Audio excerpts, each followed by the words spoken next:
बादली railway station और रिहायशी colony के बीच शुरू हुई सीमेंट साइडिंग के विरोध में स्थानीय लोगों ने दिया धरना। सीमेंट साइडिंग में ट्रेन से सीमेंट अनलोडिंग और फिर उसके बाद ट्रक में लोडिंग करने की वजह से पूरे इलाके में फैल रहा है पॉल्यूशन। स्थानीय लोगों का सांस लेना तक हुआ मुश्किल। यादव नगर, लिबासपुर और बदली इलाके के लोगों ने सीमेंट सेटिंग के पास दिया धरना।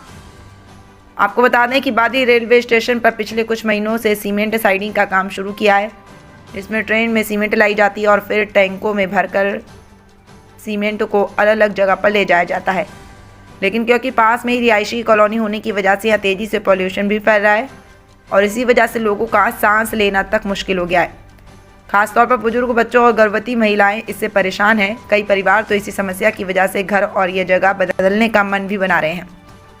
इन्हीं दिक्कतों को लेकर यादव नगर, लिबासपुर और आसपास के लोगों ने सीमेंट साइडिंग के पास धरना दिया और इसको यहां से पूरी तरीके से हटाने की मांग की।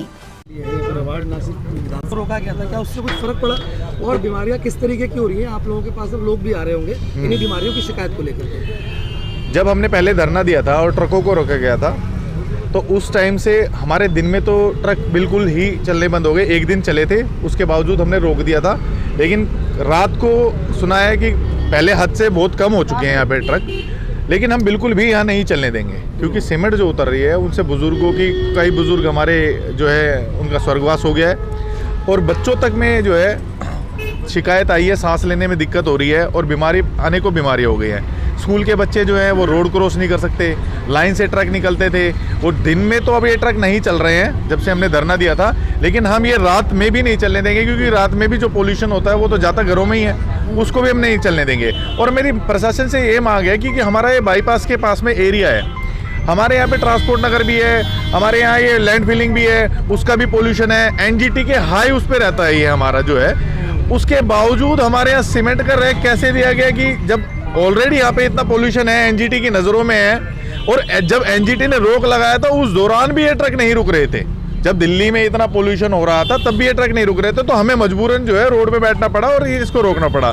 हमारी प्रशासन से भी, हर किसी से, रेलवे से भी यही मांगे कि ये सीमेंट के ट्रक हम नहीं चलने देंगे और भी अगर इनके कोई ट्रक है तो ओवरलोड ट्रक हम बिल्कुल नहीं चलने देंगे क्योंकि ट्रक चलने से हमारे सारे रोड टूट गए हैं। जो अभी पिछले साल ही हमारा रोड बना है वो रोड टूट गया और हमारे यहाँ बाईपास तक जाम रहता है, जो हमारे घंटों अगर कोई बीमार हो जाए तो एम्बुलेंस यहाँ ना तो पहुँच सकती है और अपनी गाड़ी में भी कोई किसी के अगर इमरजेंसी पड़ जाती है हॉस्पिटल तक यहाँ जा नहीं सकता है। तो हम यहाँ जाम की स्थिति बिल्कुल भी नहीं होने देंगे, पोल्यूशन बिल्कुल भी नहीं होने देंगे। अच्छा, दिन दिया गया कि कब तक इसका हमारे सांसद साहब से भी बात हुई है तो उन्होंने हमें पूरा आश्वासन दिया है कि अभी हम बहुत जल्द इस पे रोक लगा देंगे, कहीं और ट्रांसफ़र कर देंगे इस लोडिंग अनलोडिंग को। तो अभी दिन में तो बिल्कुल भी ट्रक नहीं चलेंगे, हमें पूरा ये यकीन है। रात को चलते हैं, इसके लिए हमें पूरा आश्वासन सांसद साहब से दिया गया है। तो हम आशा करते हैं फ्यूचर में ये चीज़, समस्या हमारी सॉल्व होएगी। तो हम इस चीज़ के लिए प्रशासन का बहुत धन्यवाद करेंगे। या फिर कुछ प्रदर्शन करने पड़े उसके लिए पूरा मन बना, उसके लिए हम पूरा मन बना चुके हैं क्योंकि हम इस चीज़ से निजात चाहते हैं। क्योंकि अगर पॉल्यूशन वाइज देखा जाए तो हमारा एरिया बहुत हाई पे है।